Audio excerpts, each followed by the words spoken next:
আলামিন বলেন, মা ইয়ানতিকু আনিল হাওয়া ইন হুয়া ইল্লা ওয়াহিয়ুন ইউহা। আমার নবী নফসকে অনুসরণ করে, প্রবৃত্তিকে অনুসরণ করে কোনো কথা বলেন না। আমার নবী যেটা বলেন সেটা হলো ওহী। আমি যা বলতে বলি তাই তিনি বলেন। ওয়ালাউ তাকাব্বালা আলাইনা বা'দাল আকাবিল।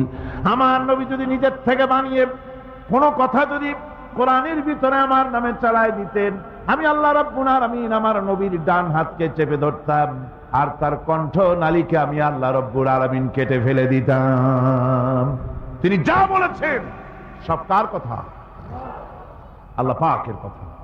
তিনি হচ্ছেন গোটা বিশ্বের সর্বশ্রেষ্ঠ চরিত্রের আধার। তার চরিত্রের সার্টিফিকেট আল্লাহ পাক দিচ্ছেন। চরিত্রের সার্টিফিকেট কে দিলেন? আল্লাহ পাক দিচ্ছেন। কোরআনে কারীমের মধ্যে আল্লাহ রাব্বুল আলামিন বলেন, ওয়া ইন্নাকা লাআলা খুলুকিন আযীম। নবী হে, আপনি হচ্ছেন পুত পবিত্র চরিত্রের উপরে প্রতিষ্ঠিত। সুবহানাল্লাহ ওয়া বিহামদিহি। আপনি শ্রেষ্ঠ চরিত্রের উপরে প্রতিষ্ঠিত।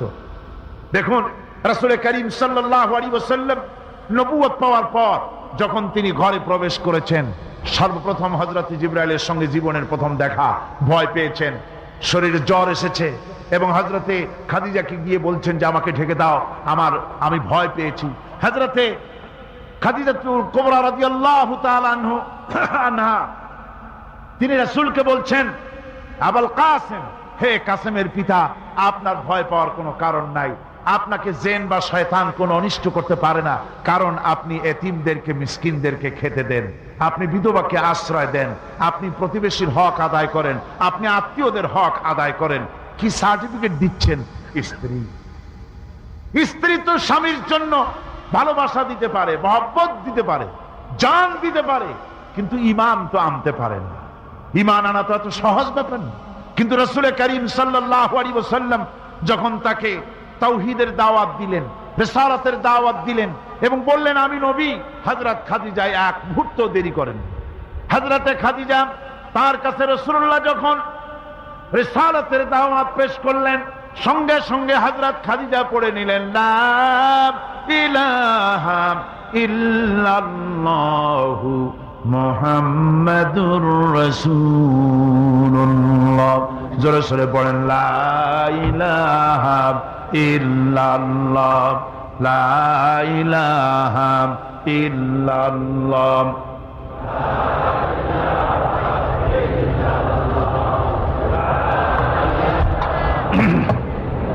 মহব্বতের সাথে জোরে সোরে পড়েন, লা ইলাহা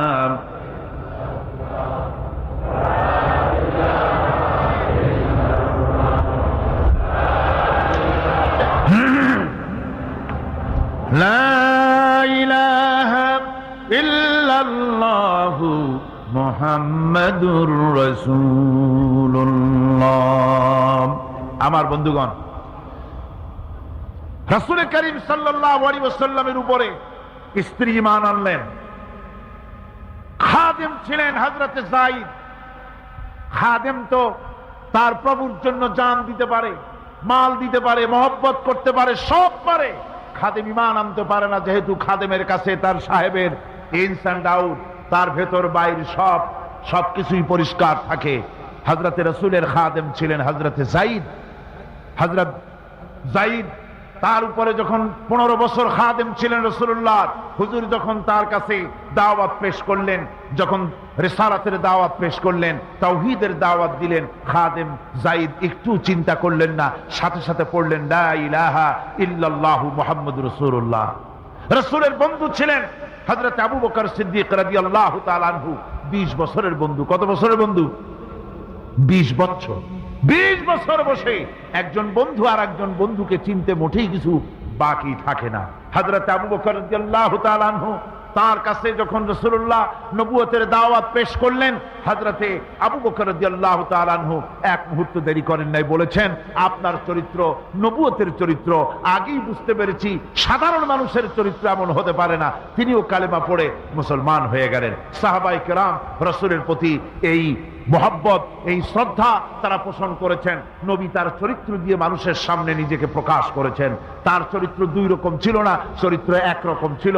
ব্যক্তিগত চরিত্র আর পারিবারিক চরিত্র দুরকম না। তার ব্যক্তিগত যে চরিত্র ওইটাই ছিল তার ঘরের চরিত্র, যেটা ছিল ঘরের সেটাই ছিল বাইরের। হযরত আয়েশা সিদ্দিকা রাদিয়াল্লাহু তাআলা আনহা সাহাবীদের প্রশ্নের জবাবে বলেছেন, রাসূলের চরিত্র হচ্ছে কোরআন। রাসূলের চরিত্র কি? কোরআন। রাসূলুল্লাহ এই পৃথিবীতে কেন আসছেন? আসার কারণ হলো তিনি হচ্ছেন আদর্শ।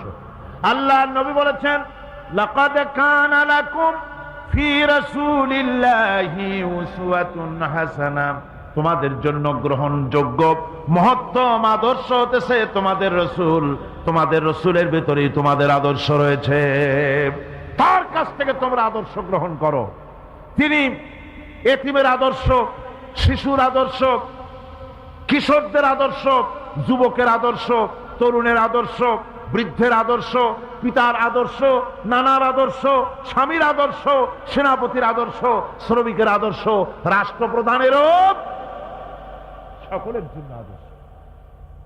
যেই যুগে বেহাপনার উলঙ্গপনা দিয়েছিল সমাজ ভর্তি, আল্লাহর ঘর তাওয়াফ করে নারী আর পুরুষেরা উলঙ্গ হয়ে, সেই যুগে রাসূলুল্লাহ যখন কাবা শরীফ রিকনস্ট্রাকশন হচ্ছিল, পুনর্নির্মাণ হচ্ছিল, তখন তিনি বহন করছিলেন পাথরগুলি মাথায় করে। তার চাচা তাকে বললেন, তোমার তো বড্ড কষ্ট হচ্ছে, তুমি এখন এইটাকে ঘাড়ের উপরে, লুঙ্গিটা খুলা ঘাড়ের উপরে রেখে তারপর এটা বহন করো। হুজুর যখন লুঙ্গির গিরায় হাত দিয়েছেন খুলবেন এই চিন্তা করে, ঘাড়ের উপরে রেখে পাথর বহন করবেন, লুঙ্গির গিটে হাত দিয়েছেন, খোলেন নাই। লুঙ্গির গিটের উপরে হাত রেখে তিনি চিন্তা করলেন, এতগুলি লোকের সামনে কাপড়টা খুললে পরে কি শরম হবে। কাপড়টা খোলেনি নাই, শুধু খুললে পরে কি লজ্জা হবে। এই আগাম শরমের অনুভূতিতে মুহাম্মদ সাল্লাল্লাহু আলাইহি ওয়াসাল্লাম বেহুশ হয়ে জমিনের উপরে পড়ে গেছেন। আদর্শ কাকে বলে? শিশুর আদর্শ, কিশোরের আদর্শ, স্বামীর আদর্শ, পিতার আদর্শ, নানার আদর্শ, গোটা পৃথিবীর সমস্ত মানুষের আদর্শ রাসূল করিম সাল্লাল্লাহু আলাইহি ওয়াসাল্লাম। তার কাছে তিনি স্ত্রীদের আদর্শ ছিলেন, তিনি নানার আদর্শ ছিলেন। ইমাম হোসাইনকে তিনি কোলে নিচ্ছেন, ঘাড়ে উঠছে বাচ্চা, বুকের উপরে উঠছে। একজন সাহাবী বলছেন, হুজুর বাচ্চা পেলে আপনি এত আদর করেন, আমার তো ৬-৭টা ছেলে মেয়ে, আমি মোটে কোলেও নিই না, আর জীবনে একবার চুমাও খাই না, আমার মোটে ইচ্ছাই করে না। হুজুর বললেন, আল্লাহ যদি তোমার দিলের মধ্যে রহম পয়দা না করেন তো আমি কি করতে পারি? হুজুর বাচ্চাকে নিয়ে আদর করছেন। ইমাম হোসাইনকে বলছেন, হোসাইন কে বড় বলো তো, তুমি বড় না আমি বড়? হোসাইন বলছেন, নানাজি আমি আপনার থেকে বড়। আশ্চর্য কথা, তুমি আমার থেকে বড় কিভাবে? হোসাইন বলছেন, নানাজি বলুন তো আপনার পিতার নাম কি? হুজুর বলছেন, আমার পিতার নাম আব্দুল্লাহ। হোসাইন বলছেন, এই আব্দুল্লাহ এই পর্যন্তই শেষ, আপনি তো আমার পিতার মতো পিতা পান নাই, আমার আব্বার মতো আব্বা আপনার আছে। আমার আব্বাকে বলা হয় আসাদুল্লাহিল গালিব, সমস্ত কাফেরদের জন্য বিজয়ী বীর বাঘ আমার আব্বা। এবং আমার আব্বা সম্পর্কে আপনি বলেছেন, আনা মাদিনাতুল ইলম ওয়া আলিয়ুম বাবুহা, আমি হচ্ছে একটি জ্ঞানের রাজ্য আর আলী হচ্ছে সেই রাজ্যে প্রবেশের প্রধান তোরণ। আমার বাপের মতো বাপ আছে আপনার? হুজুর আশ্চর্য হয়ে গেলেন, বাচ্চা বলে কি?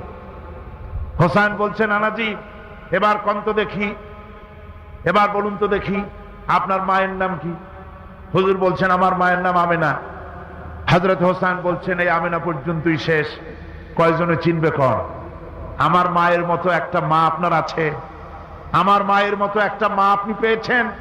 আমার মাকে চেনেন? আমার মা হচ্ছেন জান্নাতের সাইয়্যিদাতুন নিসা, জান্নাতের সমস্ত মহিলাদের সরদারিনী আমার মা ফাতিমাতুজ জাহরা রাদিয়াল্লাহু তাআলা আনহা। আমার মায়ের মতো একটা মা আপনি পেয়েছেন? হোসেন বলছেন, নানাজি আরো বলবো নাকি? কয় হ্যাঁ বলো। বলছেন, নানাজি এবার কোন তো দেখি আপনার নানার নাম কি? হুজুর বলছেন, আমার নানার নাম আব্দুল ওয়াহাব। হোসেন বলছেন, এবার আপনি মানুষের কাছে জিজ্ঞেস করেন কয়জন এই আব্দুল ওয়াহাব রয়েছেন?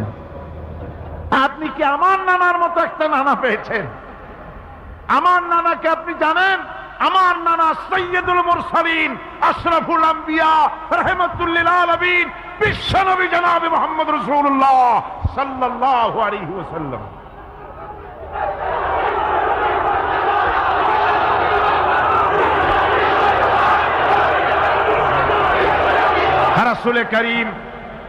রাসূল করিম সাল্লাল্লাহু আলাইহি ওয়াসাল্লাম হোসাইনকে বুকের সাথে জড়িয়ে ধরে হোসাইনের ঠোঁটের উপরে, তার চিবুকের উপরে, তার গণ্ডদেশে, তার কপলে বারবার চুমো খেতে লাগলেন আর বললেন, নানা আমি আজকে তোমার সামনে হেরে গেলাম। সুবহানাল্লাহি ওয়া বিহামদিহি। কি আদর করতেন তিনি বাচ্চাদেরকে। রাসূলুল্লাহ রাস্তা দিয়ে যেতেন আর বাচ্চারা খেলাধুলা ছেড়ে রাসূলের কাছে ছুটে আসতো। একবার তো রাসূলুল্লাহ একটা বাচ্চার মাথায় হাত বুলিয়ে খেলা ছেড়ে দিয়ে ছুটে আসছে। হুজুর তাকে জিজ্ঞেস করলেন, তোমার সাথে যে পাখিটা থাকতো সেই লাল পাখিটা কই? ছেলে তো কেঁদে ফেললো। ছেলে বলে ফেললো যে আপনি বিশ্বনবী, আমি একটা ছোট্ট মানুষ, আমার পাখির খবর আপনি রাখেন। সুবহানাল্লাহি ওয়া বিহামদিহি। রাসূলুল্লাহ তার চরিত্র দিয়ে মানুষকে জয় করেছিলেন, মহব্বত দিয়ে। তরবারি দিয়ে ইসলাম প্রতিষ্ঠিত হয় নাই, ইসলাম এসেছে মহব্বত দিয়ে, উদারতা দিয়ে, ভালোবাসা দিয়ে। তরবারি দিয়ে ইসলাম বিজয় হয় নাই পৃথিবীর বুকে। পিতামাতার প্রতি ভালোবাসা ইসলামের এক মহান শিক্ষা, যা দেখতে পাওয়া যায় রাসূলুল্লাহ সাল্লাল্লাহু আলাইহি ওয়াসাল্লামের চরিত্রে। আল্লাহ রাব্বুল আলামিন বলেন, ওয়াকুল লাহুমা কাওলান কারীমা। মা বাবার সঙ্গে সম্মানজনক কথা বলো, খবরদার বেয়াদবি করবে না। আর মা বাপের জন্য, তাদের জন্য আমি আল্লাহ রাব্বুল আলামিনের কাছে দোয়া করো, রব্বিরহামহুমা কামা রাব্বায়ানি সাগীরা। পড়েন সবাই, রব্বিরহামহুমা কামা রাব্বায়ানি সাগীরা। আল্লাহ রাব্বুল আলামিন শিখাই দিলেন বান্দারে, তোর মা বাপের জন্য আমার কাছে দোয়া কর। আয় আল্লাহ, আমার মা বাপ যেমন ছোট্টবেলায় আমাকে স্নেহের কোলে লালন পালন করেছে, মাবুদ গো আমার মা বাপকে তোমার রহমতের কোলে লালন পালন করো। আল্লাহ শিখাই দিচ্ছে। হাদিস শরীফ এসেছে, হুজুর বসে আছেন মসজিদে নববীতে, সাহাবায়ে কেরাম বসা। এক বৃদ্ধা মহিলা প্রবেশ করেছেন মসজিদে, হুজুর তাকে দেখে দাঁড়ায় গেলেন। মহিলা আসার পর নবীজি নিজের গায়ের চাদর বিছিয়ে দিলেন। মহিলা চলে যাওয়ার পর সাহাবায়ে কেরাম জিজ্ঞেস করলেন, হুজুর একজন সাধারণ মেয়ে লোকের জন্য হুজুর নিজের চাদর বিছাইলেন, বুঝলাম না ফজিলত কি, চিনলাম না মেয়ে লোকটাকে। হুজুর বলেন, সাহাবীরা চাদর তো ভালো, হক তো আদায় করতে পারি নাই, চিনতে পারো নাই, তোমরা বুঝতে পারো নাই। আমি দুনিয়া আসার পর আমার মায়ের দুধ আমার কিসমতে তেমন হয় নাই, আমি আমার মায়ের যত্ন তেমন পাই নাই, স্নেহ আদর তেমন পাই নাই। যার বুকের দুধ খাইয়া, যার কোলে কাখে চড়ে আমি বড় হয়েছি, ইনি আমার সেই দুধ মা হযরতে হালিমাতুস সাদিয়া। বন্ধুরা, মা যদি বেঁচে থাকে, রাত্রে বাড়ি গিয়ে পায়ে ধরুন, বলেন, মা অন্যায় করেছি, জীবনে বহু বেয়াদবি করেছি, আমার মাফ করে দাও। বিশ্বাস করুন, মা বাপের যদি খেদমত করেন, মা বাপ যদি রাজি থাকে, রিস্কে, খাদ্যে, টাকায়, ইজ্জতে জীবনেও কষ্ট হবে না। বিপদে অবিচলতার মুক্ত প্রতীক বিশ্বনবী মুহাম্মদ সাল্লাল্লাহু আলাইহি ওয়াসাল্লাম। সর্ব অবস্থায় আল্লাহর উপর ভরসা করে ধৈর্য ধরার ক্ষেত্রে তিনি স্থাপন করেছিলেন এক অনন্য দৃষ্টান্ত। হিজরতের ঘটনা তার প্রকৃষ্ট উদাহরণ। আমার ভাইয়েরা, বিপদে অবিচলতা আমাদেরকে পয়গম্বরেরা শিক্ষা দান করেছেন। আমরা দেখতে পেয়েছি বিশ্বনবী জনাবে মুহাম্মদুর রাসূলুল্লাহ সাল্লাল্লাহু আলাইহি ওয়াসাল্লাম হিজরতের রাত, কাফেরেরা চতুর্দিকে দাঁড়ানো। হযরত জিবরাইল এসে বলেন, ইয়া রাসূলুল্লাহ, হে কাফেরেরা চতুর্দিকে ঘিরে দাঁড়িয়েছে, গভীর রাত, এখন হাতে তাদের তরবারি, সকাল হলে পরেই তারা আপনাকে মেরে ফেলে দিবে, তাড়াতাড়ি ওঠেন, মদিনার দিকে চলে যান। আল্লাহ নবী ঘুমের থেকে জেগে হযরত আলীকে ডেকে বলেন, আলী, আল্লাহ অর্ডার করেছেন, আমি মদিনায় চললাম, আমার বিছানার পরে আমার চাদর গায়ে দিয়ে শুয়ে থাকো। হযরত আলী বলেন, আল্লাহর হাবিব, আপনার চাদর গায়ে দিয়ে ঘুমিয়ে থাকবো। সকালবেলায় কাফির বেঈমানেরা আপনার বিছানার পরে আপনার চাদর গায়ে দেওয়া অবস্থায় আমি আলীকে তারা মুহাম্মদ মনে করবে, আর আমি আলীকে নবী মনে করে তারা তাদের তরবারি দিয়া কেটে কেটে টুকরা টুকরা করে আমারে বিদায় করে দেবে দুনিয়া থেকে। এতটুকুনো পরোয়া করি না, বরং আমার দিলের মধ্যে এটাই তৃপ্তি থাকবে যে আমি আলীর জীবনের বিনিময় আল্লাহর হাবিব দুনিয়ায় বেঁচে আছেন। নবীজি ঘরের থেকে বেরোলেন, চতুর্দিকে কাফেররা দাঁড়ানো। আল্লাহর নবী হাতে এক মুষ্টি বালু হাতে নিয়ে শাহ হাতেল বজু পরে 3 বার দম করে বালুগুলো ছেড়ে দিলেন। বালিগুলি ঘরের চতুর্দিকে কাফেরদের চোখে চলে গেল। পরবর্তী সময় রব্বুল আলামিন ডেকে বলেন, নবীরে, বালি যখন নিক্ষেপ আপনি করেছিলেন ধুলাগুলি, আপনি তো শুধু নিক্ষেপ করেছিলেন, কিন্তু চতুর্দিকে কাফেরদের চোখে গেল কেমনে? একদিকে মেরেছিলেন, সেই দিকেই তো যাওয়ার কথা ছিল, চতুর্দিকের কাফেরের চোখে চোখে সেগুলো পৌঁছে গেল কেমনে? ওয়ামা রামাইতা ইদ রামাইতা ওয়ালাকিন্নাল্লাহা রামা। আপনি নিক্ষেপ করেন নাই, যখন আপনি নিক্ষেপ করেছিলেন আপনি তো শুধু বালুকণা ছেড়েছেন, আর ওই বালুকণাগুলি ঘরের চতুর্দিকে সব কাফেরদের চোখে পৌঁছবার দায়িত্ব আমার কুদরত গ্রহণ করেছিল। আমার ভাইয়েরা, নবীজি বিপদে, এতগুলি শত্রু তরবারি নিয়ে তিনি বিপদে ধৈর্য হারা হন নাই। আস্তে করে ঘরের থেকে বেরিয়ে হযরত আবু বকরের বাড়িতে গিয়ে হাজির। দরজায় গিয়ে আওয়াজ দিলেন, আবু বকর। অমনি দরজা খুলে গেল। লাব্বাইক ওয়া সাদাইক। হুজুর বলেন, আবু বকর রে, একটা ডাকে কেমনে সাড়া দিলে? তুমি কি ঘুমাইছিলে না? হযরত আবু বকর বলেন, হুজুর, আপনি বলেছেন আমাকে নিয়ে হিজরত করবেন। আমি মনে মনে চিন্তা করেছি, না জানি কত রাত্রে নবীজি আসেন, উঠতে যদি আমার দেরি হয়ে যায়, নবীজি যদি দরজার কাছে দাঁড়ায় দাঁড়ায় আমারে ডাকাডাকি করে, আর আমি যদি ঘুমায় থাকি, তাহলে আল্লাহর নবীর সঙ্গে বেয়াদবি হয়ে যাবে। এই মনে করে বিছানায় না ঘুমাইয়া আপনার গলার আওয়াজ শোনার জন্য এই দরজার সঙ্গে পিঠ লাগাইয়া লাগাইয়া দাঁড়াইয়া ঘুমাচ্ছিলাম। আল্লাহর নবী হযরত আবু বকরকে সঙ্গে করে নিয়ে চললেন মদিনার দিকে। উল্টা পথে রওনা করলেন। বারবার কাবা শরীফের দিকে তাকাতে লাগলেন। বুখারী শরীফে এসেছে, নবীজি বারবার কাবার দিকে তাকিয়ে বলতেছেন, রে কাবা, বড় আশা ছিল তোর কাছে থাকবো, তোর খেদমত করব, কিন্তু তোর নিষ্ঠুর সন্তানেরা তোর কাছে আমারে থাকতে দিল না রে। আল্লাহ নবী মিসফালা দিয়ে জাবালে কেদোয়ার উপর দিয়ে চলে গেলেন জাবালে সুরে।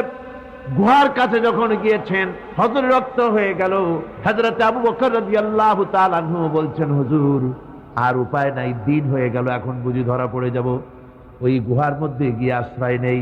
তবে আপনি দাঁড়ান, গুহার ভিতরেই পাহাড়িয়া গুহা, বিচ্ছু থাকতে পারে, সাপ থাকতে পারে, আমি আগে ঢুকি, যদি কোনো হিংস্র প্রাণী থাকে আমার উপর দিয়া আঘাত হয়ে যাক, আল্লাহর নবী হেফাজতে থাকুন। হযরত আবু বকর রাদিয়াল্লাহু তাআলা আনহু গুহার ভিতরে নামলেন। নেমে গুহা সাফ করে হুজুরকে ডাকলেন। হুজুর তাশরীফ ফরমালেন গুহার মধ্যে। হুজুর বলেন, আবু বকর, হেঁটে হেঁটে কষ্ট হয়ে গেছে, তুমি বসো, তোমার উরুর উপরে মাথা রেখে আমি একটু ঘুমায়ে যাই। আল্লাহর হাবিব ঘুমায় গেলেন।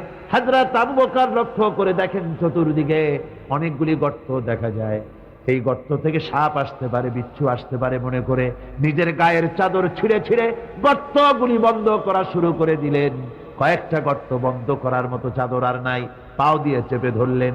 এক পাহাড়িয়া বিষধর সাপ বেরোবার জন্য চেষ্টা করে বেরোবার পথ খুঁজে না পেয়ে হযরত আবু বকরের পায়ের উপরে দংশন করেছে।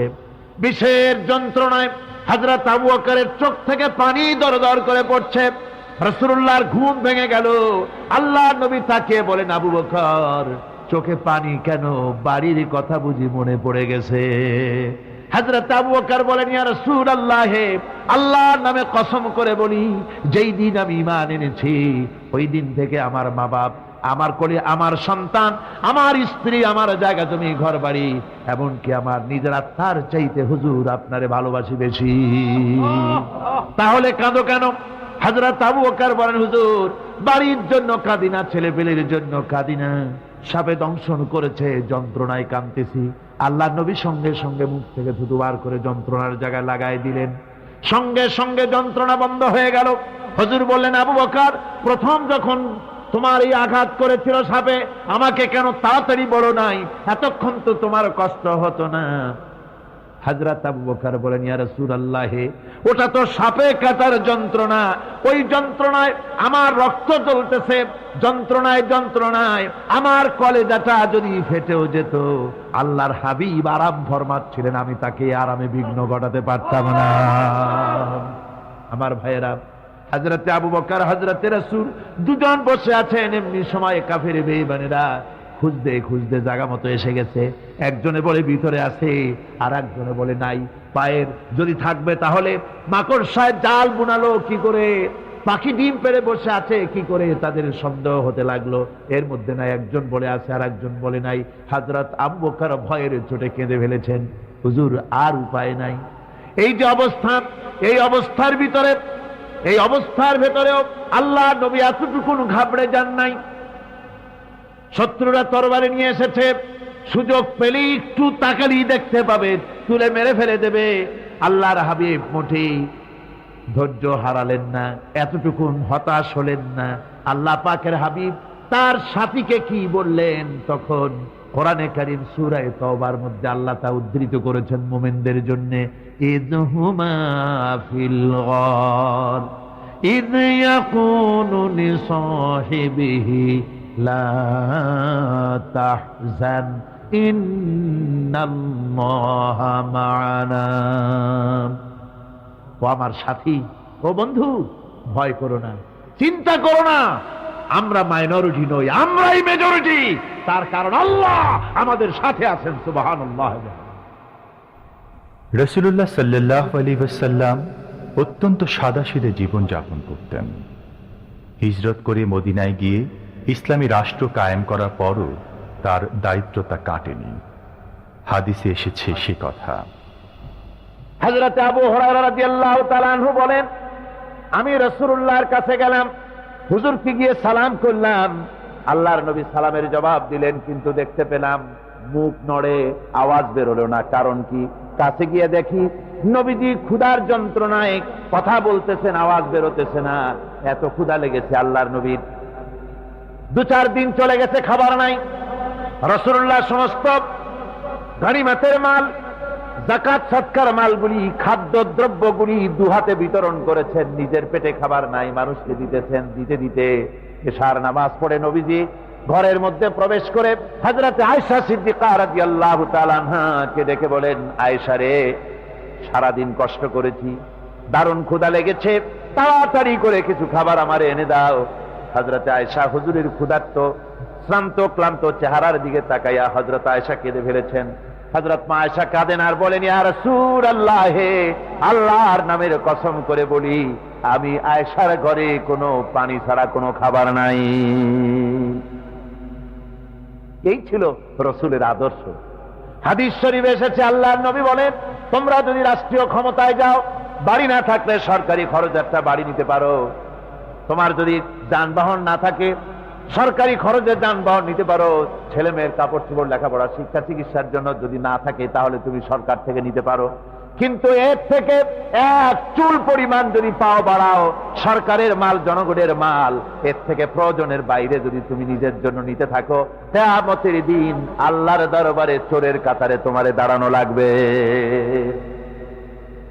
দুনিয়ায় যত সম্মান পাও না কেন, কিয়ামতে আল্লাহর দরবারে কিসের কাতারে দাঁড়াবে? চোরের কাতারে দাঁড়াতে হবে।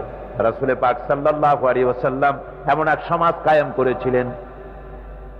আমার হতাশাগ্রস্ত ছাত্ররা, যেসব ছাত্ররা সমাজতন্ত্র তোমরা করো, যারা সমাজতন্ত্র করতে হতাশাগ্রস্ত হয়েছে, এখন যাব কোথায় বলে হতাশ হয়ে গিয়েছো তোমরা, আমরা তোমাদেরকে দাওয়াত দেই, কোরআনের মাহফিল থেকে দাওয়াত দেই, ফিরে আসো। হতাশ হওয়ার কোনো কারণ নাই। লেনিন মরার, ও মরে গেছে। কার্ল মার্কস মরার, মরে গেছে, পচে গেছে, গলে গেছে, দুনিয়া থেকে শেষ হয়ে গিয়েছে। আল্লাহ নবীর নেতৃত্ব, সূর্য যতদিন উঠবে আর ডুববে, নবীজির নেতৃত্ব শেষ হবে না। ওই নেতৃত্বে আসো, রাসূলের নেতৃত্ব মেনে নাও, কোরআনের শাসন মেনে নাও, তাহলেই শান্তি পাবে তোমরা।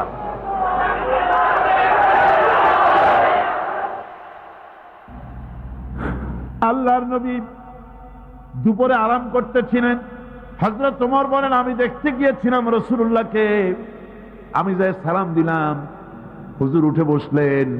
আমি দেখি খেজুরের পাতা দিয়া বুনানো দড়ি, সেই দড়ি দিয়া বুনানো খাটিয়া এখনো মক্কা মদিনায় আছে, যারা হজ করতে গেছেন দেখেছেন। ওই দড়ি দিয়া বুনানো খাটিয়া, ওর উপরে তোশক নাই, বিছানার চাদর নাই, নিজের হাত মোবারক মাথার তলে দিয়া রাসূল শুয়ে আছেন। ওমরকে দেখে হুজুর উঠে বসলেন। ওমর বলেন, আমি রাসূলের পিঠের দিকে তাকায় দেখি দড়িগুলোর দাগ কেটে আছে। আমি সহ্য করতে পারলাম না, আমি শিশুর মতো ডুকরে কেঁদে উঠলাম, বললাম, ইয়া রাসূলুল্লাহ, এই পৃথিবীর কাফির বেঈমানেরা এত শান্তি করলো দুনিয়ায়, আর আল্লাহর হাবিবের পিঠে দড়ির দাগ বরদাস্ত করতে পারছি না। আপনি আমার অনুমতি দেন, একটা তোশক আপনার জন্য বানায় দেই। হুজুর আমার বলেন, ওমর রে শোনো, দুনিয়ায় শান্তি করার জন্য আমি আসি নাই। আমি যদি হুকুম করি উহুদ পাহাড় আমার জন্য সোনায় পরিণত হয়ে যা, উহুদ পাহাড়টা আমার জন্য সোনা হয়ে যেতে পারে। আমি দুনিয়ায় শান্তির জন্য আসি নাই, এসেছি মানবতার মুক্তির জন্য। পৃথিবীর মানুষগুলিকে বাঁচাতে এসেছি, সাদা কালো মানুষের ব্যবধান দূর করতে এসেছি। রাসূলুল্লাহ নারীর অধিকার দিলেন, সাদা কালো মানুষের ব্যবধান দূর করে দিলেন। পাহাড় সমান উঁচা সাদা কালা মানুষের অধিকারকে প্রতিষ্ঠিত করলেন, বললেন মানুষে মানুষে কোনো পার্থক্য নাই। আরবের উপরে অনারবের, আরবের উপরে আরবের, ভাষার, সাদার উপরে কালোর, কালোর উপরে সাদার, কোন বর্ণ বৈষম্য ইত্যাদি দিয়ে মানুষের ফজিলত হয় না, মানুষের মর্যাদা বাড়ে। ইন্না আকরামাকুম ইনদাল্লাহি আতকাকুম, মানুষের মধ্যে মর্যাদা তোমাদের মধ্যে আল্লাহর কাছে তার যে ব্যক্তি তোমাদের মধ্যে আল্লাহকে বেশি ভয় করে। সুবহানাল্লাহ কন, সুবহানাল্লাহ কন। আমার ভাইয়েরা, নবীজি মদিনা মুনাওয়ারায় ইসলামী রাষ্ট্রের রাষ্ট্রপ্রধান হয়েছেন। আজ বাজারে যেতেছেন, যাওয়ার সময় ডেকে ডেকে বলেন, বিধবাদের বাড়ির সামনে দিয়ে যায়, তোমাদের বাজার লাগবে নাকি? এতিমের বাড়ির সামনের থেকে যায়, তোমাদের বাজার লাগবে নাকি? আমারে বলো, আমি বাজার করে এনে দেব। নিজের পেটে খাবার নাই, দুয়ারে দুয়ারে খাবার পৌঁছে গেছে, খাবারের অভাব নাই, মানুষ খাওয়া পেয়েছে, পড়া পেয়েছে, চুরি ডাকাতি বন্ধ হয়ে গেছে। হুজুর বলেন, খায়রুল কুরুনে কারনি, সর্বশ্রেষ্ঠ যুগ আমার যুগ। সুদ বন্ধ হয়ে গেল। রাসূলুল্লাহ বললেন, সুদ আর চলবে না, হারাম। সুদ বন্ধ হয়ে গেল। হুজুর ব্যাংক চালু করে দিলেন। ব্যাংকের নাম হলো বাইতুল মাল। কি নাম হলো? এই ব্যাংক যেদিন রাসূলুল্লাহ উদ্বোধন করেন, আল্লাহ নবী বাইতুল মাল ব্যাংক উদ্বোধনের দিনে যে বক্তৃতা করলেন, বুখারীতে সেই বক্তৃতা লেখা হয়ে গেল। আল্লাহ নবী বলেন, মান তারাকা দায়নান আও দিয়ান ফালাইয়া, আমার এই রাষ্ট্রের ভিতরে কোন মানুষ যদি ঋণগ্রস্ত অবস্থায় মারা যায় আর ঋণ পরিশোধ করার মতো অর্থ যদি তার কাছে না থাকে, তাহলে তার ঋণ পরিশোধের দায়িত্ব তার বিধবা স্ত্রী আর তার এতিম বাল বাচ্চার সব দায়িত্ব আমি মুহাম্মদ সাল্লাল্লাহু আলাইহি ওয়াসাল্লাম আমার কাঁধের উপরে উঠাইয়া নিলাম। এমন সুন্দর রাষ্ট্র চালু হয়ে গেছে, মানুষ খাবার পেয়েছে, পড়ার পেয়েছে। বুড়োরা, যাদের কাজ নাই, বুড়ো মানুষ কাজ করতে পারে না, তারা বসে বসে খাবারের ব্যবস্থা হয়ে গেছে।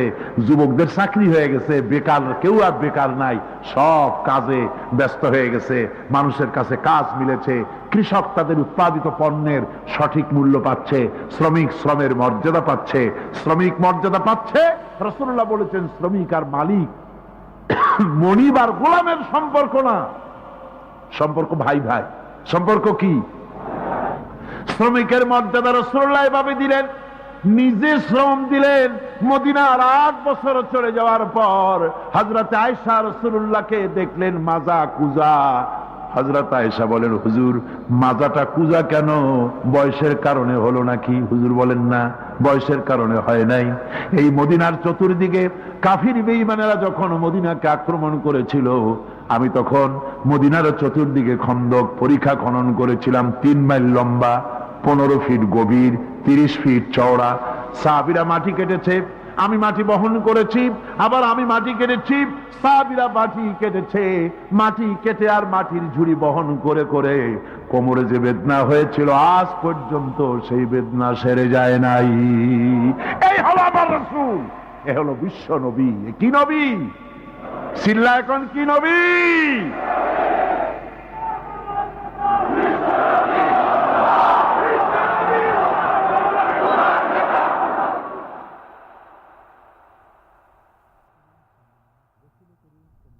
রসুল করিম সাল্লাল্লাহু আলাইহি ওয়াসাল্লাম তার উম্মতের প্রতি সবচেয়ে বেশি নামাজের প্রতি গুরুত্ব দেওয়ার আহ্বান জানিয়েছিলেন। ব্যক্তিগত জীবনেও তিনি তার প্রতিফলন ঘটিয়েছেন। এই সম্পর্কে এখন বক্তব্য রাখছেন হযরত মাওলানা দিলওয়ার হোসাইন সাঈদী।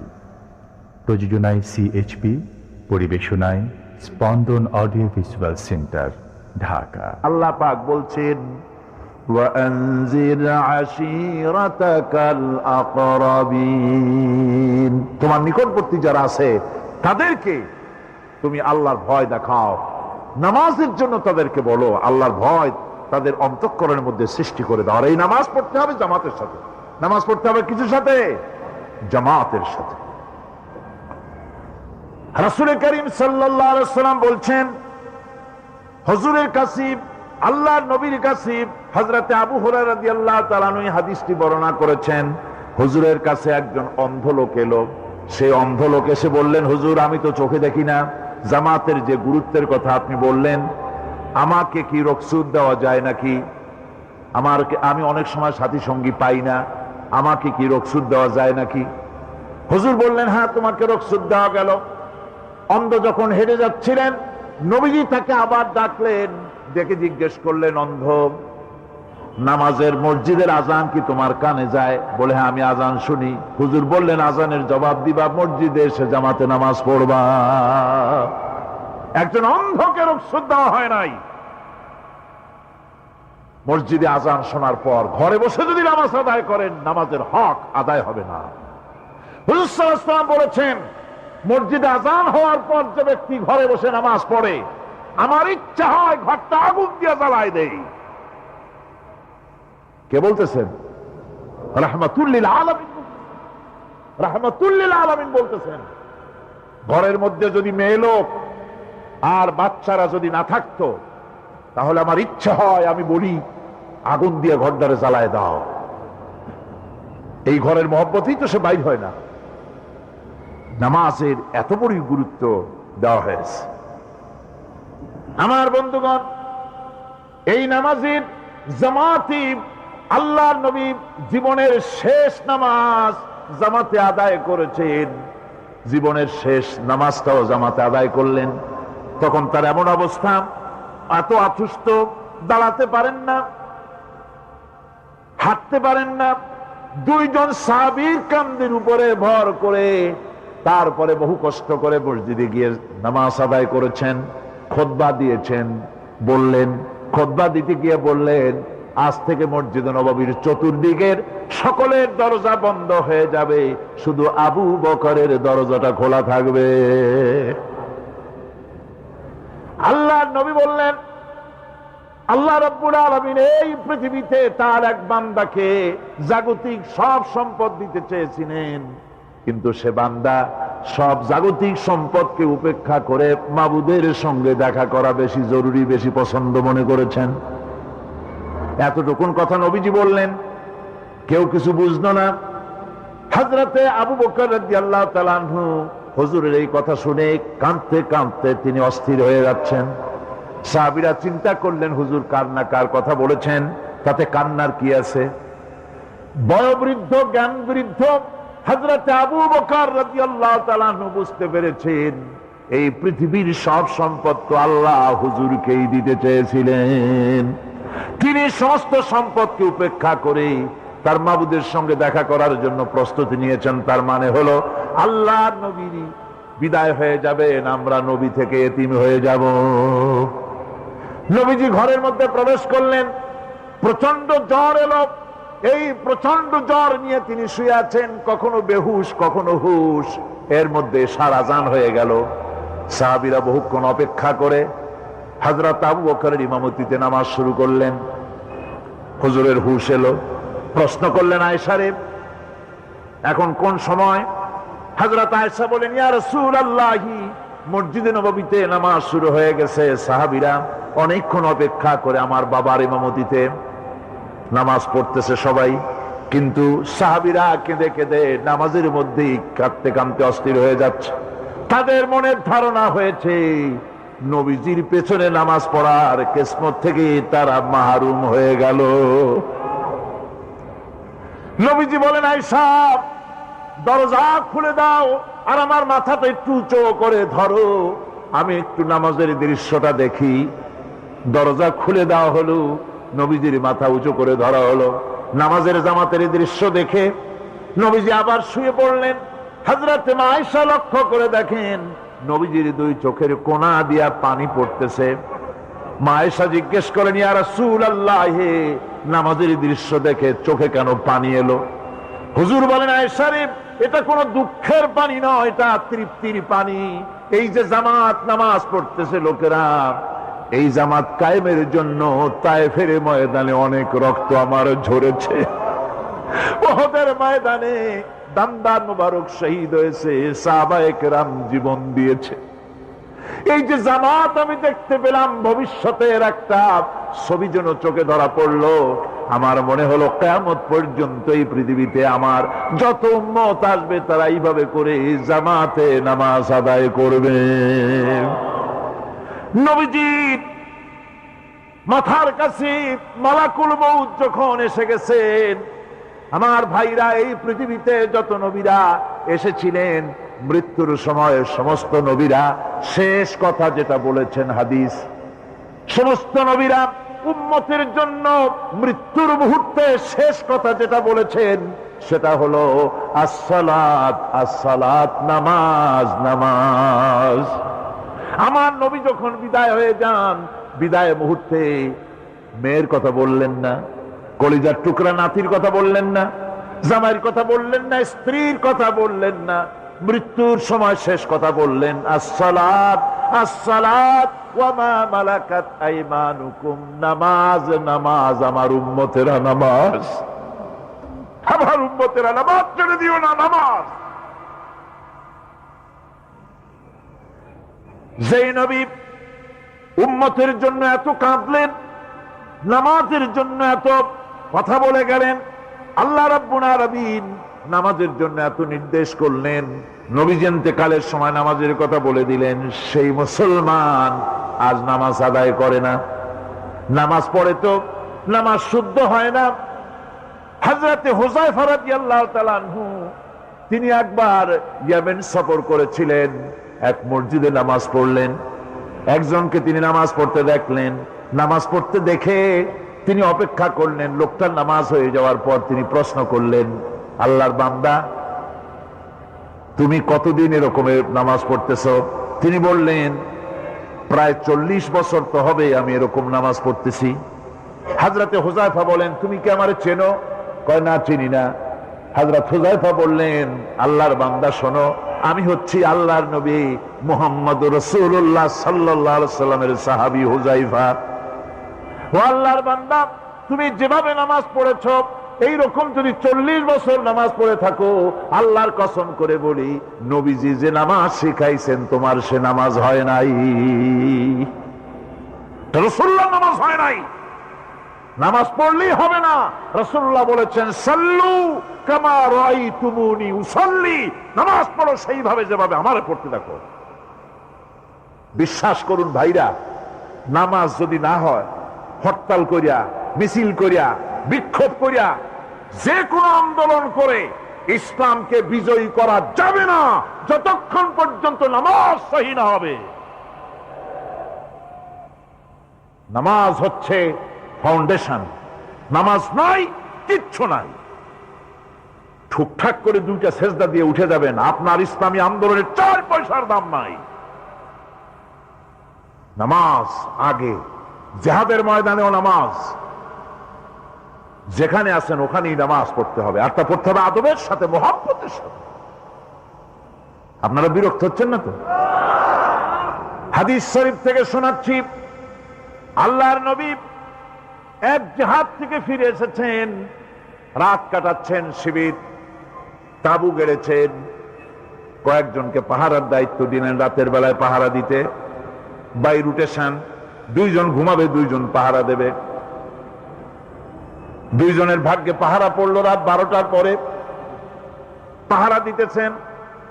2 জনের একজন বলল, 2 জন জেগে না থেকে আমরা একজন ঘুমাই, একজন পাহারা দেই, কোনো অসুবিধা হলে আমার উঠায় দিও। বলে ঠিক আছে। একজন ঘুমায় গেল, একজন পাহারা দিতেছে। তিনি আবার মনে করলেন খামোখা দাঁড়ায় না থেকে সময়টা নামাজের মধ্যে কাটায় দেই। তিনি নামাজ পড়া শুরু করে দিলেন। দুশমন এসে গেছে। দুশমন দূরে দেখতেছে, একটা গাছের মতো দেখা যায়, অন্ধকারে মানুষ না গাছ বোঝার জন্য তীর নিক্ষেপ করলো। তীরটা এসে তার বাম হাতের ভিতরে বাহুতে ঢুকে গেল। নামাজ ছাড়লেন না। এরপরে দুশমন আর একটা তীর মারল, সেই তীরটার ডান বাহুতে লেগে গেল। সাহাবী তাড়াতাড়ি রুকুতে গিয়ে নামাজ আদায় করলেন। আর ওই দুশমন বুঝতে পারলো যেটা মানুষ। দুশমন দৌড় দিল। নামাজ শেষ করে সাথীকে উঠালেন। সাথী উঠে দেখে 2 দিকে 2 তীর বসানো। ভাই তোমার গায়ে তীর কেন? বললেন আপনি যখন ঘুমায় গেলেন আমি ভাবলাম খামোখা দাঁড়ায় থেকে সময় নষ্ট না করে সময়টা নামাজের মধ্যে কাটাই। নামাজ পড়তেছিলাম, তীর আসতো বাম দিকে, কিন্তু নামাজে এত মজা পাচ্ছিলাম তেলাওয়াতে, তীর ঢুকেছে আমি খেয়াল করি নাই। আবার আর একটা তীর ঢুকেছে আমি খেয়াল করি নাই। দ্বিতীয় তীরটা যখন ঢুকলো মনে মনে ভাবলাম তৃতীয় আর একটা তীর এসে যদি আমার বুকের মধ্যে ঢুকে যায় আর আমি যদি শহীদ হয়ে যাই, নবীজি আক্রান্ত হয়ে যাবেন, এই চিন্তা না আসলে জীবন গেলেও নামাজ ছেড়ে দিতাম না। আমার জীবনটা গেল নামাজ ছেড়ে দিতাম না, এত মজা লাগতেছিল। নামাজ নামাজ এই নামাজ হচ্ছে মুসলমানদের সবচেয়ে বড় জিনিস। নামাজ হয় না, নামাজ যত পড়া হয় অধিকাংশ নামাজ হয় না। নামাজের ভিতরে তাদিল আর কাম, তাদিল করা ওয়াজিব। যতক্ষণ দাঁড়িয়ে থাকবেন, রুকুতে থাকবেন যতক্ষণ, দাঁড়ায় থাকবেন ততক্ষণ, অন্তত 1 তাসবিহ পরিমাণ তো বটেই। যদি তা না হয়, রুকুত থেকে দাঁড়ালেন, সেজদায় চলে গেলেন, ওয়াজিব তরক হলো। সেজদা দিলেন না, নামাজ ফাসেদ হয়ে গেল, নষ্ট হয়ে গেল নামাজ। এটা পাগলামি না। নামাজ সহিভাবে আদায় করতে হবে। নামাজ থেকে দাঁড়াবেন, রুকুত থেকে দাঁড়ায় গেলেন, বলবেন রব্বানা লাকাল হামদ। কোন রব্বানা লাকাল হামদ হামদান কাসীরান তাইয়্যিবান মুবারাকান ফীহি। একজন সাহাবী এই দোয়াটা পড়ছিলেন। নামাজ শেষ করে আল্লাহর নবী প্রশ্ন করলেন, নামাজের ভিতরে অতিরিক্ত এই কথাগুলি কে বলেছো? সাহাবী ভয় পেয়ে গেলেন। ভয় ভয় তিনি বললেন, হুজুর আমি বলেছি। হুজুর বললেন, তুমি জানো না আমি নবী, তুমি নবী না, আমি যা দেখি তুমি দেখতে পাও না। তুমি যখন এই দোয়াটা পড়তেছিলেন আমি লক্ষ্য করেছিলাম আল্লাহর রহমতের ফেরেশতারা প্রতিযোগিতা করতেছিল তোমার আমল নামায় কে কত বেশি নেকি লিখবে। রুকুতে দাঁড়ায়া এটা পড়বেন।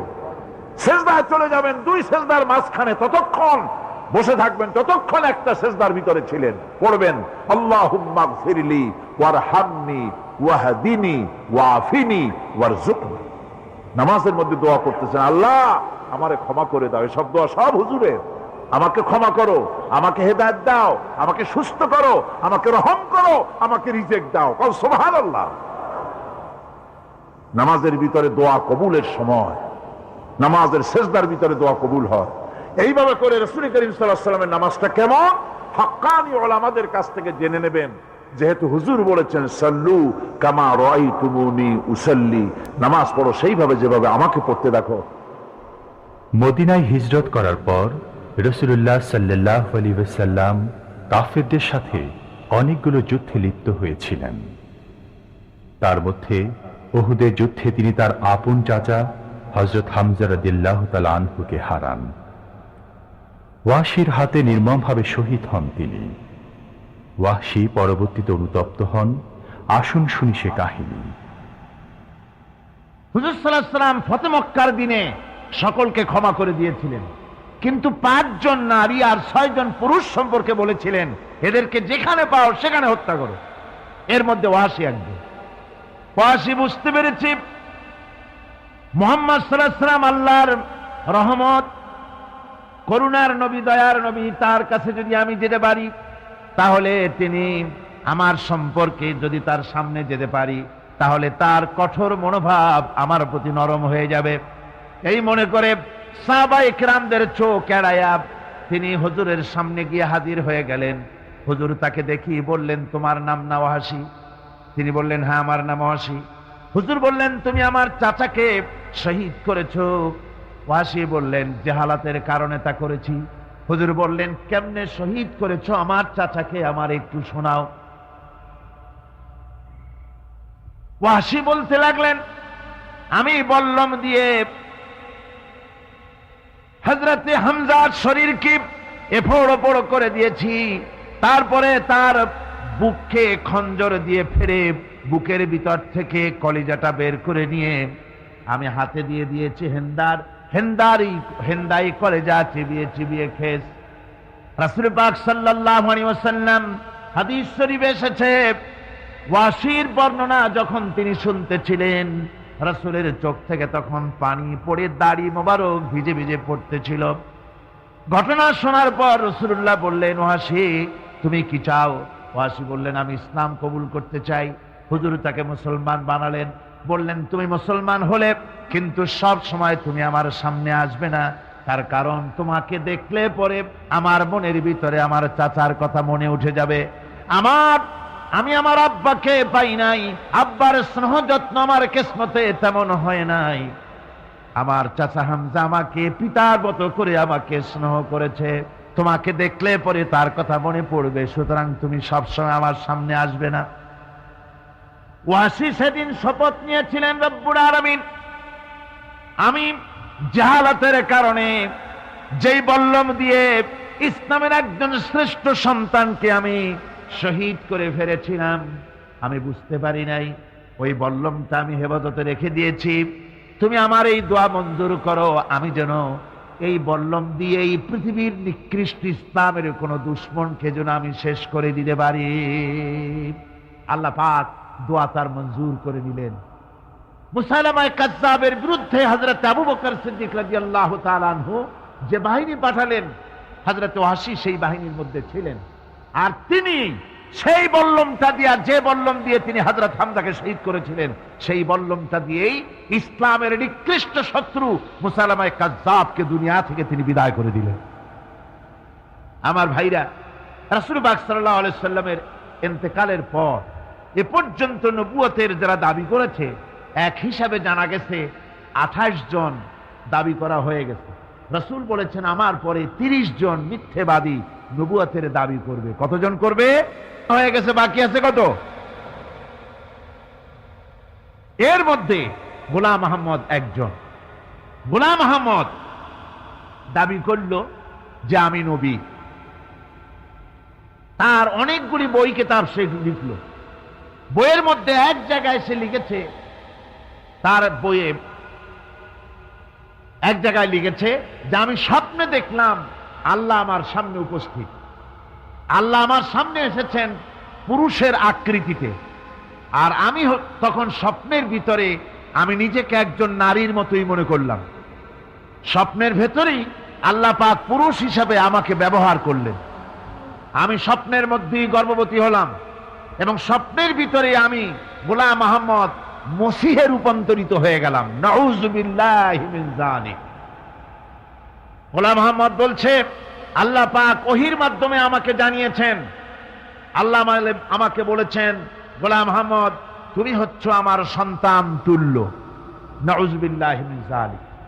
এইভাবে অসংখ্য মিথ্যে কথা দিয়ে বইপত্র রচনা করেছে। লোকেরা তার কাছে নবুয়তের প্রমাণ চেয়েছে। আসলে শরীয়তের বিধান হচ্ছে, হুজুরের পরে যদি কেউ নবুয়তের দাবি করে তাহলে তাকে সে নবী কিনা এর কোনো প্রমাণ তার কাছে চাওয়াও জায়েজ নাই। যেহেতু প্রমাণ চাইতে গেলে বোঝা যায়, সন্দেহ হয় কিছুটা প্রমাণ দিতে পারলে তাহলে সে নবী হবে। কথা বুঝতে পেরেছেন? এই জন্য রসুলের পরে যদি কেউ নবুয়তের দাবি করে, তাহলে তার কাছে নবুয়তের দাবির কোনো প্রমাণও চাওয়া যাইবে না। বিনা প্রমাণে রসুলের পরে নবুয়তের দাবি যেই করবে সে কি হবে? জোরে বলেন, কি হবে? কাফের হয়ে যাবে। দুনিয়ার সমস্ত উলামা, সমস্ত মুহাদ্দিস, সমস্ত মুফাসসির, দুনিয়ার সমস্ত মুফতি সব একমত, কোনো দ্বিমত নাই, গোলাম মোহাম্মদ কাদিয়ানী কাফের। তার অনুসারীরাও, তার জামানায় মাওলানা আতাউল্লাহ শাহ বুখারী রহমতুল্লাহ আলাইহি, তার সঙ্গে একটা বহস হলো। যেহেতু গোলাম মোহাম্মদ বলেছিল যে আমার এই 40 দিনের মধ্যে কেউ প্রতিবাদ করুক যেগুলি আমার ওহী নয়। হযরতে মাওলানা আতাউল্লাহ শাহ বুখারী রহমতুল্লাহ আলাইহি সেই যুগের একজন শ্রেষ্ঠ আলিম, তিনি বললেন, আমি তোমার কাছে কোনো প্রমাণ চাই না তুমি নবী কিনা, আমি জানি তুমি মিথ্যেবাদী, তবে তোমাকে বলতে হবে তুমি এই শক্তি কোথায় পেলে। গোলাম মোহাম্মদ বলল, কোরআন শরীফেই আছে আমার এই শক্তির উৎস। কোথায়? বলল যে এই যে আয়াতটা আমি আপনাদের সামনে তেলাওয়াত করেছি, ঈসা আলাইহিস সালামের ওই কথাই গোলাম মোহাম্মদ বলল যে হযরত ঈসা আমার সম্পর্কে বলেছেন, ইয়াতি মিন বাদি ইসমুহু আহমদ, আমার পরে একজন নবী আসবেন, রাসূল আসবেন, তার নাম হবে আহমদ, আমি সেই আহমদ। মাওলানা আতাউল্লাহ বুখারী বলছেন, তোমার নাম তো আহমদ না, তোমার নাম হচ্ছে গোলাম আহমদ। তার অর্থ হলো হযরত ঈসা আলাইহিস সালাম যে আহমদের কথা বলেছেন, তুমি সেই আহমদের গোলাম। গোলাম আহমদ বললেন, দেখুন আমার নামের প্রথম শব্দ গোলাম, এটা হচ্ছে আমার লকব, আমি আমার নামের লকবটা ছেড়ে দিলাম, বাদ দিয়ে দিলাম, আর ব্যবহার করব না। তাহলে তো আমি আহমদ থাকি, আপনি তো আর আপত্তি করতে পারেন না। মাওলানা বুখারী বললেন, নামের প্রথম শব্দ বাদ দেওয়া যদি জায়েজ হয়, তাহলে তোমার ফতোয়া দিয়ে আমার নামের প্রথম শব্দ বাদ দিয়া দিলাম। আমার নাম আতা আল্লাহ, নামের প্রথম শব্দ আতা বাদ দিয়ে দিলাম। তো আতা যদি বাদ দেই তাহলে আল্লাহ হই, আর আল্লাহ হয়ে বলছি তোমার মতো গাধাকে নবুয়াত আমি দেই নাই। এরপর এই পৃথিবীর নিকৃষ্ট পাপী এই কাফেরের মৌত হলো কোথায়? জোরে বলেন, এই কাফেরের মৌত হলো কোথায়? পায়খানার ভেতরে মৌত হয়েছে। কিয়ামত যখন হবে তখন সবাই ভয়ে কাঁপতে থাকবে। মহান রব্বুল আলামিনের সামনে কেউ টু শব্দটি পর্যন্ত করার সাহস পাবে না। দুনিয়ায় যত নবী পয়গম্বর এসেছিলেন তারাও সে সময়ে ভয়ে চুপ থাকবেন। কেবলমাত্র আল্লাহর অনুমতি সাপেক্ষে সেদিন বিশ্বনবী রাহমাতুল্লিল আলামিন রাসূলুল্লাহ সাল্লাল্লাহু আলাইহি ওয়াসাল্লাম তার উম্মতের জন্য শাফায়াত করার সুযোগ পাবেন। কিয়ামতের দিন 50,000 বছর মানুষেরা হাসরের ময়দানে দাঁড়িয়ে থাকবে। 50,000 বছর বিচারের দিনটা লম্বা হবে 50 আলফা সানা মিম্মা তাউদ্দুন। এই পৃথিবীতে তোমাদের গণনা মতে 50,000 বছর যত বড় লম্বা, কিয়ামতের বিচারের দিনটা হবে অত বড় লম্বা। মানুষেরা হয়রান হয়ে যাবে। মানুষের মাথার চান্দি, গুনাহগারের মাথার চান্দি ফেটে গিয়া মগজগুলি গলে গলে পড়তে লাগবে, জিহ্বাটা ঝুলে কুকুরের মতো নাভিস্থল পর্যন্ত পড়ে যাবে। সারা ময়দানে পানি পানি বলে চিৎকার হতে থাকবে। মানুষেরা বিভীষিকাময় দৃশ্য দেখে হয়রান হয়ে যাবে, ভয়ের চোটে কলিজা গলার কাছে চলে আসবে। কোনো উপায় নাই। মানুষেরা হয়রান হয়ে গিয়ে হযরত আদম আলাইহিস সালামের কাছে যাবেন, আল্লাহর কাছে একটু সুপারিশ করেন আমাদের বিচার হয়ে যাক। হযরত আদম বলবেন, আমার দ্বারা সম্ভব নয়, আমি নিজে আল্লাহর এক হুকুমকে ভঙ্গ করেছিলাম, জানি না আল্লাহ রাব্বুল আলামিন আমার সাথে আজকে কি ব্যবহার করেন। মিয়া সাহেব মাথা খাটান, বুদ্ধি খাটান, চিন্তা করেন, আকল দিয়ে, বিবেক দিয়ে। আবাল বাশার আদম আলাইহিস সালাম আল্লাহর দরবারে কথা বলতে সাহস পাবেন না। বলবেন নূহের কাছে যাও, নূহ আলাইহিস সালাম বলবেন আমি পারবো না। ইব্রাহিমের কাছে চলে যাও। ইব্রাহিম আলাইহিস সালাম বলবেন আমিও পারবো না, সকলে এক এক অজুহাত দিবেন। বলবেন যাও মুসা আলাইহিস সালামের কাছে, তিনি বলবেন আমিও পারবো না। যাও ঈসা আলাইহিস সালামের কাছে, হযরত ঈসা বলবেন আমি তো পারবোই না, কারণ গোটা পৃথিবীর শত শত কোটি নাসারা আমারে আল্লাহর ছেলে বলেছে, আমি তো তাদেরকে কথা বলতে পারি নাই। জানি না আজই হাসরের ময়দানে আল্লাহ রব্বুল আলামিন আমার সাথে কি ব্যবহার করেন। তবে আমি একটা পরামর্শ দিতে পারি, আল্লাহ রাব্বুল আলামিনের দরবারে আজকে কেবল কথা বলতে পারবেন বিশ্ব নবী জনাবে মুহাম্মদুর রাসূলুল্লাহ সাল্লাল্লাহু আলাইহি ওয়াসাল্লাম। হাসরবাসীরা তার কাছে যাবেন, নবীজি মাকামে মাহমুদে আল্লাহর দরবারে সেজদায় পড়ে যাবেন। এই সেজদায় কত কাল চলে যাবে আল্লাহ পাক ভালো জানেন। সেজদায় পড়ে শুধু কাঁদতেই থাকবেন। রব্বুল আলামিন বলবেন হাবিব মাথা উঠান, আপনার দরখাস্ত আমি আল্লাহ রব্বুল আলামিন মঞ্জুর করে নেব। সুবহানাল্লাহ ওয়া বিহামদিহি।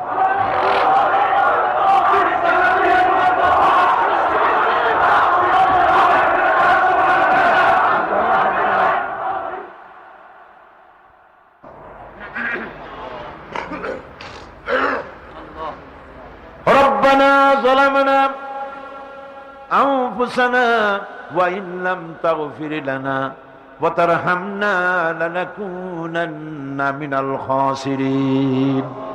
সবাই পড়েন আমার সাথে, ربنا ظلمنا أنفسنا وإن لم تغفر لنا وترحمنا لنكونن من الخاسرين।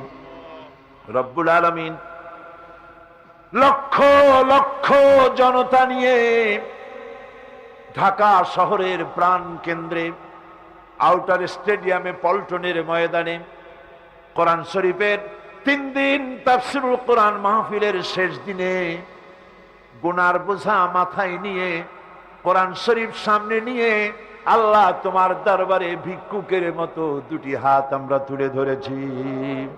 রব্বুল আলামিন এই 3 দিন আমরা যারা কথা বলেছি, আমরা মানুষ, কথার মধ্যে যদি কোনো ভুল ত্রুটি হয়ে থাকে আল্লাহ দয়া করে আমাদের ভুল ত্রুটি মাফ করে দিয়ে পূর্ণ সওয়াব এনায়েত ফরমাও। রব্বুল আলামিন তুমি দয়া করে এই 3 দিনের মাহফিলে যত সওয়াব দান করবা মেহেরবানি করে তা হাদিয়া স্বরূপ আমাদের বিশ্বনবী, কিয়ামতে আমাদের সুপারিশকারী, আমাদের প্রিয় নবী রাহমাতুল লিল আলামিন জনাবে মুহাম্মদ রাসূলুল্লাহ সাল্লাল্লাহু আলাইহি ওয়াসাল্লামের রূহ মুবারকে পৌঁছায়া দাও। রাসূলের সাহাবী, তাবিন, তাবে তাবিন, সিদ্দিকিন, শুহাদা, আম্বিয়া আলাইহিমুস সালাম, আইম্মায়ে মুজতাহিদিন, সালফে সালিহিন, আকাবেরে দ্বীন, উলামায়ে মুতাকাদ্দিমিন, উলামায়ে মুতাআখিরিন, আসফিয়ায়ে কেরাম, तमाम পৃথিবীর মুমিন মুমিনাত যারা কবরে শুয়ে আছে আল্লাহ সকলের আরোহার পরে সওয়াব পৌঁছায়া দাও। রব্বুল আলামিন আজকের এই মাহফিলে আমরা লক্ষ লক্ষ মানুষ তোমার দরবারে হাত তুলে আমাদের আব্বা জানের কথা মনে পড়ে গেল। আমরা যারা আমাদের বাপ হারাইছি, আমাদের মা বোনদের মধ্য থেকে, ভাইদের মধ্য থেকে আমরা যারা বাপ হারাইছি, আল্লাহ তুমি দয়া করে আমাদের বাপজানের কবরটাকে জান্নাতের টুকরা বানাইয়া দিও। আয় আল্লাহ তাআলা আমাদেরকে বড় করার জন্য, মানুষ করার জন্য কত স্বপ্ন দেখতো, কত কষ্ট করত। ওই বাপজান চলে গেল, আর তো কেউ নাম ধরে ডাকে না, আর তো কেউ মাথায় পিঠে হাত বুলায় না। আল্লাহ বাপজান যার বিদায় হয়ে গেল, বাবুদ গো কবরটাকে জান্নাতের টুকরা বানাইয়া দাও।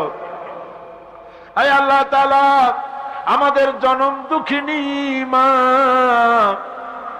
একটা অক্ষর মা, আর মনে হয় যেন তামাম পৃথিবীর সমস্ত মধু এই একটা অক্ষরের মধ্যেই তুমি দিয়ে দিয়েছো। 10টা মাস ধরে মায়ের পেটের ভিতরে বসে মাকে কষ্ট দিয়েছি।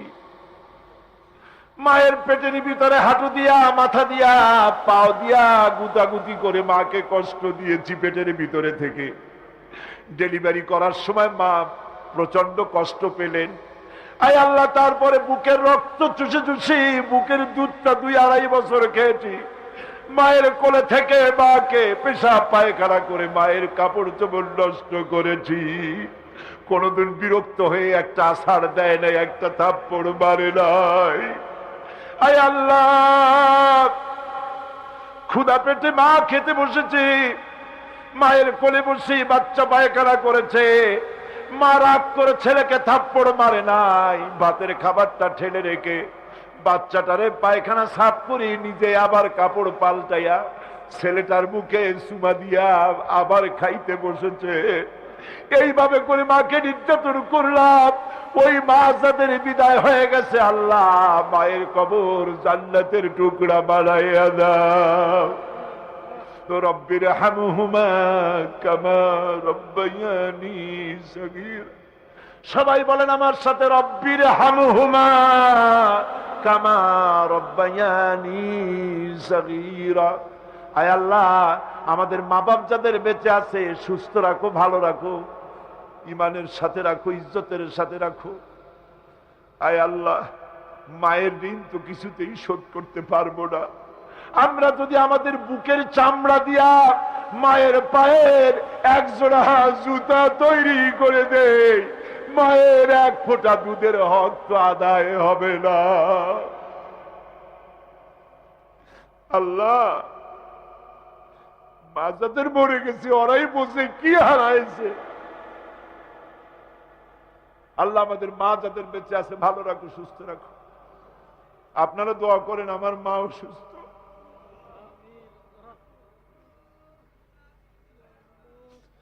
আল্লাহ মাকে সুস্থ করে দাও। রব্বানা তাকাব্বাল মিন্না ইন্নাকা আনতাস সামিউল আলিম ওয়া তুব আলাইনা ইন্নাকা আনতাত তাওয়াবুর রহিম। সুবহানা রাব্বিকা রাব্বিল ইজ্জাতি আম্মা ইয়াসিফুন ওয়া সালামুন আলাল মুরসালিন আলহামদুলিল্লাহি রাব্বিল আলামিন। ওয়াজআল আখিরা কালিমাতিনা ইনদাল মাউত লা ইলাহা ইল্লাল্লাহু মুহাম্মাদুর রাসূলুল্লাহ। আসসালামু আলাইকুম ওয়া রাহমাতুল্লাহ।